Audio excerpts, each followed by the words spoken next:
The last day of death row, inmate Mariette Bosch, how a perfect life ended on the gallows. Hello friends, tonight we bring you a story that shocked not only a nation, but also the world. Behind the gates of Botswana's wealthiest suburb lived a woman who seemed to have it all: status, comfort, and respect. Yet beneath that polished exterior was a secret so dangerous it would end with her walking to the gallows. This is the case of Mariette Bosch, a South African-born mother who moved to Botswana for a better life, only to be remembered as the first white woman executed in the country's history. What began as friendship turned into an affair, and what began as love turned into obsession. In the end, it left one woman dead, a family destroyed, and an entire community stunned. Stay with us as we uncover her final hours, the shocking execution, and the questions that remain. Subscribe now for more prison documentary stories you won't forget. Mariette was born in South Africa in 1950, and by the time she reached adulthood, she appeared to embody stability. She married Justin Bosch, raised 3 children, and in the 1990s the family relocated to Gaborone, the capital of Botswana. The move was meant to provide a safer environment for their children, away from the turbulence of South Africa at the time. They settled into a prestigious neighborhood known as Little Sandton, a place of manicured lawns, high walls, and affluent families. Mariette quickly joined the city's high society, attending church, social gatherings, and charity events. She became close to a prominent couple, Ria and Martinez, often called TNE Woolmarans.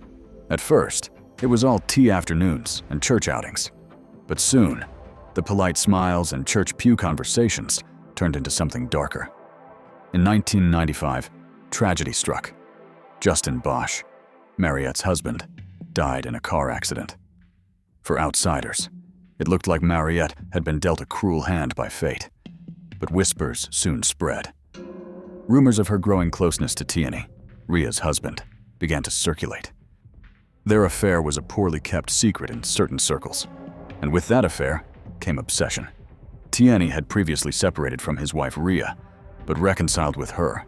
Even during the reconciliation, he promised Mariette that one day he would leave Ria for her.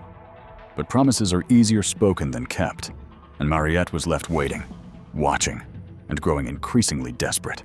This was no longer about infatuation. It became about control. In Mariette's mind, there was only one way forward if Ria was out of the way.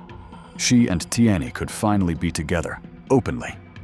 The lines between love and obsession blurred, and soon those lines vanished altogether. In June of 1996, Mariette traveled back to South Africa to retrieve a pistol once owned by her father. She smuggled it across the Botswana border, concealed and hidden with careful planning. Later that night, she scaled the wall of the Woolmarans' home, just 2 blocks away from her own. Inside the house, 53-year-old Ria was alone. The shots came without warning, one in the stomach, one in the ribs. She collapsed before she could cry out for help. There were no signs of forced entry. No neighbors saw anything. The only sounds were 2 gunshots in the night, swallowed quickly by silence. At first, investigators thought it might have been a burglary gone wrong, but evidence didn't add up. Nothing had been stolen. No break-in was obvious. Meanwhile, Mariette seemed to carry on with life as if nothing had happened. But her next moves betrayed her. 3 months later, Mariette ordered a wedding dress. Her plan was already in motion. She fully intended to marry Tierney. But she underestimated those closest to her. Suspicion fell heavily on her when her sister-in-law, Judith, revealed a stunning detail. Mariette had handed her the pistol, supposedly to return to its rightful owner.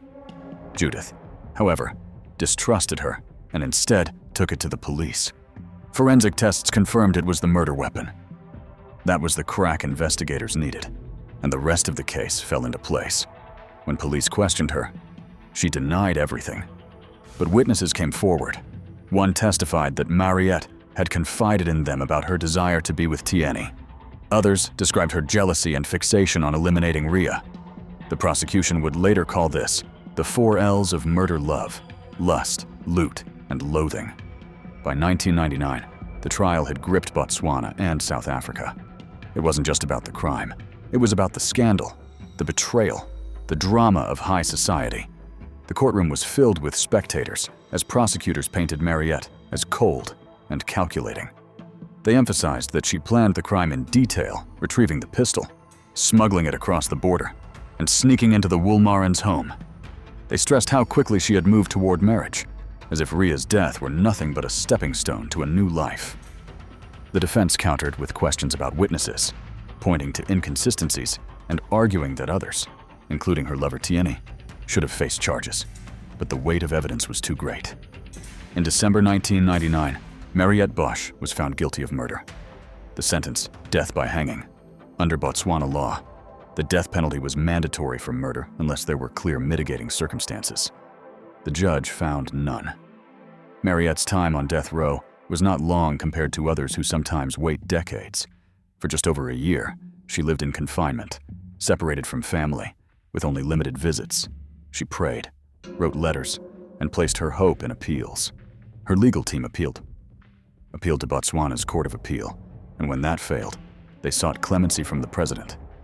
Festus Mogai, her lawyers argued that key evidence had been withheld, and that another suspect had been granted immunity in exchange for testimony.